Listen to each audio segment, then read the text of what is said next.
Okay, hi everybody. In this video, I would like to share how I mastered Chinese. And so a big part of my experience learning Chinese was in Taiwan. I spent 10 months in Taiwan between 1996 and 1997 after doing 3 years of study in Canada. In Canada, I had a teacher from Beijing and a teacher from Taiwan. And yeah, by the time I left Canada, by the time I graduated from McGill, um, I was able to understand a lot of Chinese, but I couldn't hold a conversation, right? And I was also able to write reasonably well, not fabulously well, but reasonably well, right? Then I won a scholarship to study in Taipei, in Taiwan. I got a scholarship, thankfully, through an organization. Yeah, I won a scholarship based on my Canadian citizenship and was able to study in Taiwan.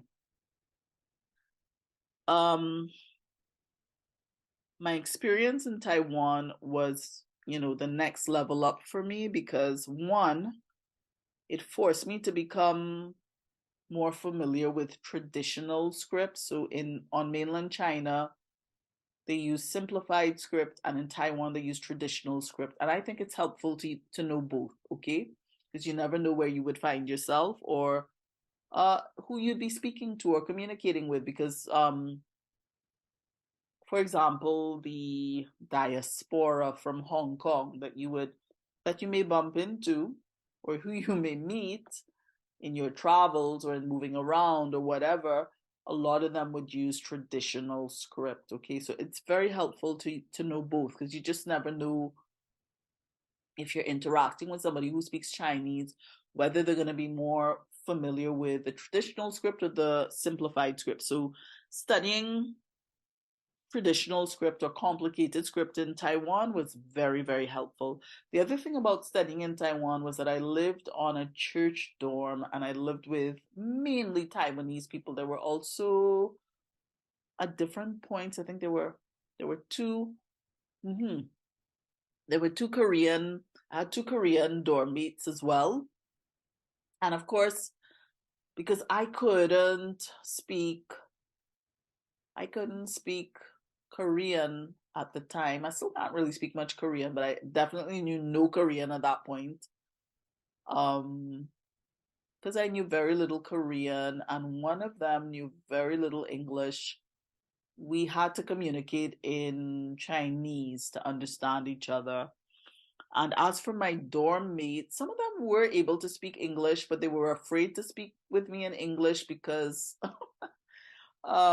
there had been, I think, somebody who had interacted with them before who got a little annoyed with them for always using them as a practicing point for English when they really wanted to learn Chinese. So by the time I came along, they were so sensitive about that.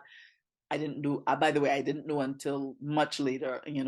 They told me that's why they didn't speak to me in English, but they mainly spoke to me in Chinese because they didn't want to offend me. They didn't want to get me angry, so they spoke to me mainly in Chinese. So between um, my Taiwanese dorm mates and my Korean dorm mates, I spoke a lot of Taiwanese. Sorry, I spoke a lot of Chinese.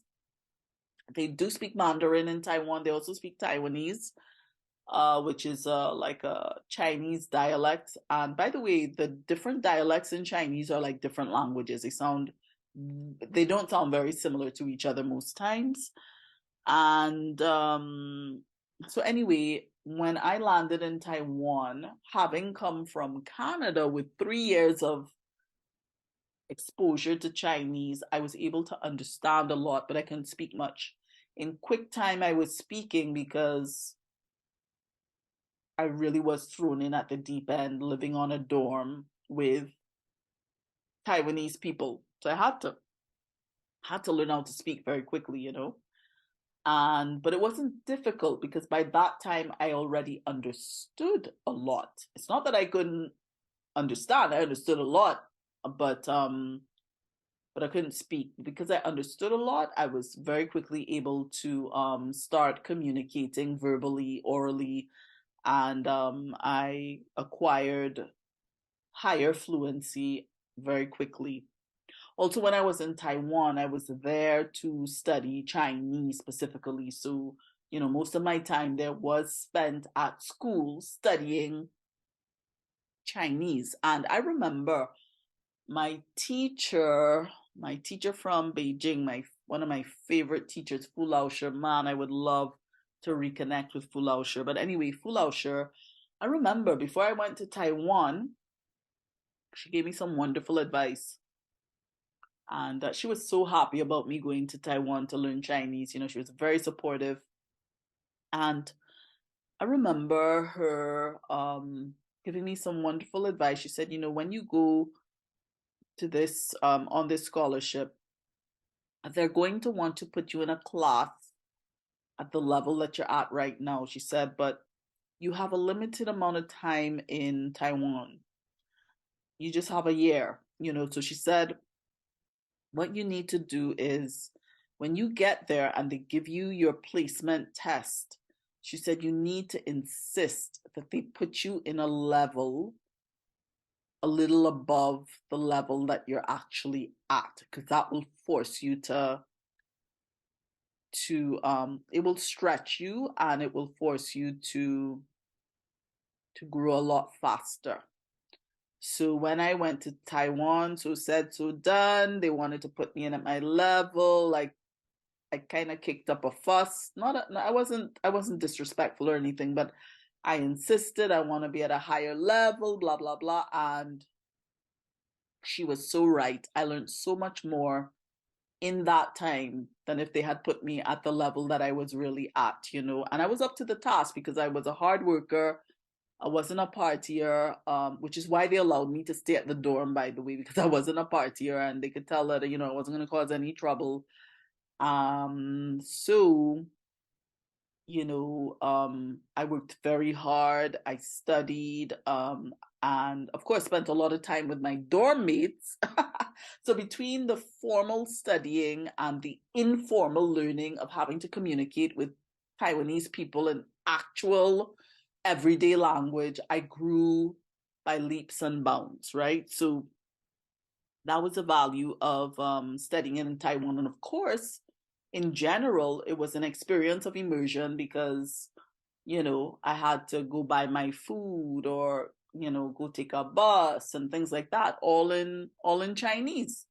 So um, it was a wonderful learning experience for me, and really did wonders for my Chinese. So that was the other thing that helped me master Chinese. So if you're thinking of learning Chinese or any language, any other language, an experience of immersion is a wonderful way to learn.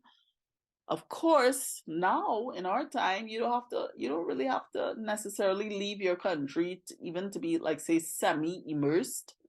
If you join some type of group, whether it's a book club or Bible study or whatever in the language that you're interested in, yeah, you could have a kind of semi-immersive experience, For example, kind of going off on a bunny trail here, but I am a member of a I shouldn't say I'm a member, but I follow a Spanish speaking church that's based in Chicago. It's led by Freddie De Anda. It's done wonders for my Spanish. I don't know if I should say it's done wonders for maybe it's done wonders for my Spanish because I over a number of years I have tuned in to his services, and